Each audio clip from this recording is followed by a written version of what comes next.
ചോദിച്ചാൽ നിന്റെ കൺമുന്നിൽ എടുത്തു പോകാൻ കഴിവുള്ളവരാണ് ഈ പഞ്ചായത്തിലെ UDF എന്ന് കരുതി വെച്ചോ. പക്ഷെ ഞങ്ങൾ അയക്കുന്നില്ല.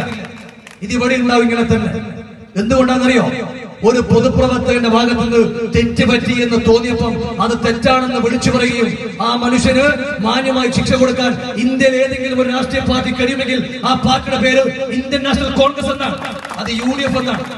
എന്നാൽ ആ സമയത്ത് നിന്റെ അകത്തളങ്ങളിൽ 100 ഇത്തരം കേസുകളിൽപ്പെട്ട ആളുകളുണ്ട്.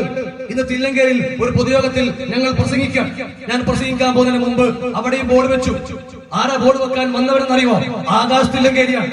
അവിടെ രാകേഷ് തില്ലങ്കേരി മത്സരിക്കുന്ന വാർഡിൽ അവിടെ ഇന്നത്തെ പൊതുയോഗത്തിന് ഷാഫി പറമ്പിൽ വരുന്ന പൊതുയോഗത്തിന് അവിടെ പ്രസംഗിക്കാൻ എന്നെ വിളിച്ചു. ഞാൻ പ്രസംഗിക്കാൻ പോയി. പ്രസംഗിക്കുന്നതിന് തൊട്ട് മുമ്പ് ഇതേപോലത്തെ ഒരു ബോർഡ് അതിന്റെ മുന്നിൽ കെട്ടാമെന്നവന്റെ പേര് ആകാശ് തില്ലങ്കേരിയാണ്. അവൻ ആരെന്ന് ചോദിച്ചാൽ ഷുഹൈബ് എന്ന് പറയുന്ന ചെറുപ്പക്കാരനെ നിഷ്കൂലം കൊന്നുകളഞ്ഞ ഒരു പക്കാ ക്രിമിനൽ. ആ ക്രിമിനലാണ് ഫ്ലക്സ് കെട്ടാൻ വരുന്നത്. അതൊക്കെ ഞങ്ങൾക്ക് അറിയാനിട്ടില്ല. നല്ല ബോധ്യമുള്ളവരാണ്. നിങ്ങൾ ഇങ്ങനെ ബോർഡുകൾ വെട്ടിക്കോ.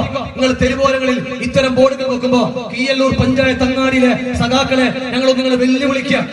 10 വർഷത്തെ CPM-ന്റെ വികസനം നിങ്ങളൊന്ന് പറ. ഈ പഞ്ചായത്തിലെ CPM-ന്റെ വികസനം പറ. ആ വികസനം പറഞ്ഞ് വർത്തമാനകാലത്ത് ഈ ചാലോട് അങ്ങാടിയിൽ ഞാൻ പഞ്ചായത്ത് പ്രസിഡന്റിനെയും CPM-ന്റെ ലോക്കൽ കമ്മിറ്റി നേതാക്കളെയും ഇങ്ങനെ ഫേസ് ടു ഫേസ് ഇങ്ങനെ ഡിബേറ്റ് നടത്താൻ നട്ടലിന് ബലമുണ്ടെങ്കിൽ നിങ്ങൾ വാ. അല്ലാതെ ഇതല്ല രാഷ്ട്രീയം. ഞാൻ ഇന്ന് 3 പരിപാടിക്ക് പോയി. ഒരു പരിപാടി അഷ്റഫിന്റെ കാനിനോട്, ഏറ്റവും ജനകീയനായ ഒരു പൊതുപ്രവർത്തകൻ. ഞാനിങ്ങനെ സംസാരിച്ചുകൊണ്ടിരിക്കുമ്പോൾ എന്റെ ചെവിയിൽ അവിടുത്തെ ലീഗിന്റെ നേതാവ് വന്നിട്ട് പറഞ്ഞു, ഷബീർ ഈ ഒരു കാര്യം സൂചിപ്പിക്കണം. അവിടെ മത്സരിക്കുന്നത് കണ്ണൂർ ജില്ലാ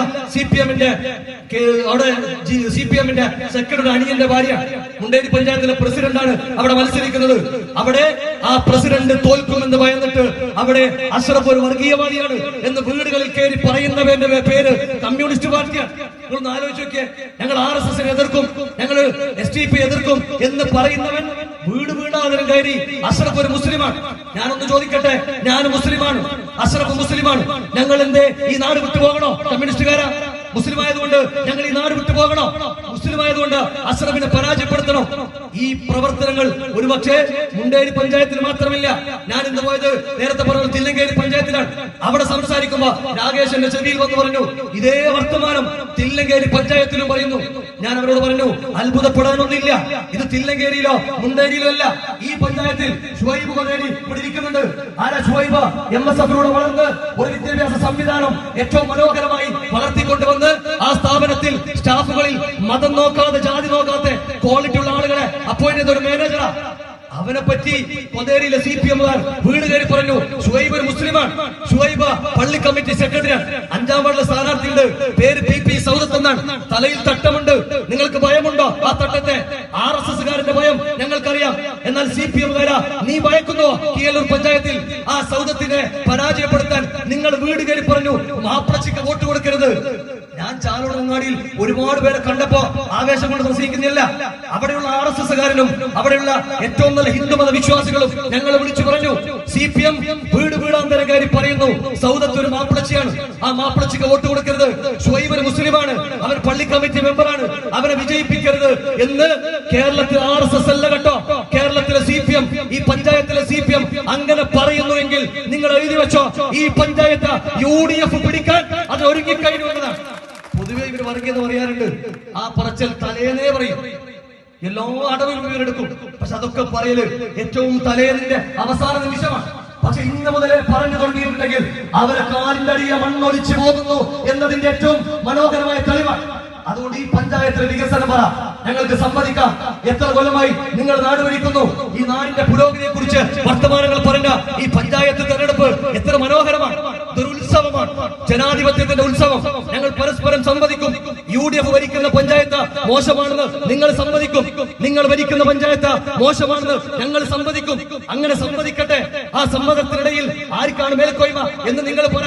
ഞാൻ കീയല്ലൂർ പഞ്ചായത്തിലെ സഖാക്കളെ ഒന്നുകൂടി വെല്ലുവിളിക്കുന്നു, നിങ്ങൾക്ക് ഏറ്റെടുക്കാൻ കഴിയുമോ? ഈ പഞ്ചായത്ത് തെരഞ്ഞെടുപ്പിൽ ഒരക്രമമില്ലാതെ ഒരു വോട്ടുപിടുത്തമില്ലാതെ കണ്ണു കാണാൻ കഴിയുന്നവരെ നിങ്ങൾ ഓപ്പൺ വോട്ട് ചെയ്യിക്കില്ല എന്ന് നിങ്ങൾക്ക് ധൈര്യമുണ്ടെങ്കിൽ നിങ്ങൾ കുറിച്ചിട്ടോ ഈ പഞ്ചായത്ത് തെരഞ്ഞെടുപ്പ് UDF തൂക്കും. എനിക്ക് നിങ്ങൾ ട്രോളണ്ട, ബിജിൽമാക്കുറ്റിയെ ട്രോളിയ പോലെ. തൂക്കുമെന്നല്ല, ഈ പഞ്ചായത്ത് ഞങ്ങൾ തൂക്കും. പക്ഷെ നിങ്ങൾ ഭീഷണിപ്പെടുത്തരുത്. നിങ്ങൾ കണ്ണു കാണുന്നവനെ കൊണ്ടുപോയി ഓപ്പൺ വോട്ട് ചെയ്യിക്കരുത്. നിങ്ങൾ ഭീഷണിപ്പെടുത്തിയും ഭയപ്പെടുത്തിയും നിങ്ങൾ വോട്ട് ചെയ്യിക്കരുത്. നിങ്ങൾക്ക് ഇഷ്ടമുള്ള ബൂത്ത് നിങ്ങൾ പിടിക്കരുത്.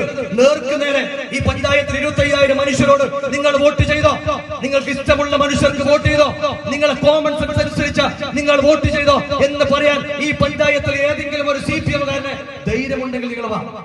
ഞാൻ പഞ്ചായത്തിലേക്ക് വരാം. മിനിഞ്ഞാന്ന് മൊത്തത്തിലൊരു ട്രോൾ. എന്താ ട്രോള്? ഈ ഗ്രൗണ്ടിന്റെ ഈ ബസ് സ്റ്റാൻഡ് നടുക്കളത്തിൽ ഞങ്ങൾ ഒരു ഫുട്ബോൾ കളിച്ചു. ഫുട്ബോൾ കളിച്ചിട്ട് ഞങ്ങൾ അവിടെ പറഞ്ഞത് ഒരു വർത്താനുണ്ട്. എന്താ ഞങ്ങൾ പറഞ്ഞത്? ഈ പഞ്ചായത്തിൽ ആവശ്യത്തിനനുസരിച്ചുള്ള ഒരു ഗ്രൗണ്ട് ഇല്ല എന്നതാണ്. ആവശ്യത്തിനനുസരിച്ചുള്ള ഗ്രൗണ്ട് ഇല്ല എന്നതാണ്. ഏതെങ്കിലും സഖാക്കൾ ഉണ്ടെങ്കിൽ നിങ്ങൾ നല്ലപോലെ കേട്ടോ. ഗ്രൗണ്ട് ഇല്ല എന്നല്ല ഞങ്ങൾ പറഞ്ഞത്. ഹൈടെക് കാലത്ത്, ടെക്നോളജി വളർന്ന കാലത്ത്, ഈ കാലത്തിനനുസരിച്ചുള്ള ഒരു പഞ്ചായത്തിൽ ഒരു ഗ്രൗണ്ട് ഇല്ല എന്നതാണ്. എന്തുകൊണ്ട് ഞങ്ങൾ അങ്ങനെ പറഞ്ഞു? ഈ പഞ്ചായത്ത് ഭരിക്കുന്നത് നിങ്ങളാണ്. ഇവിടുത്തെ MLA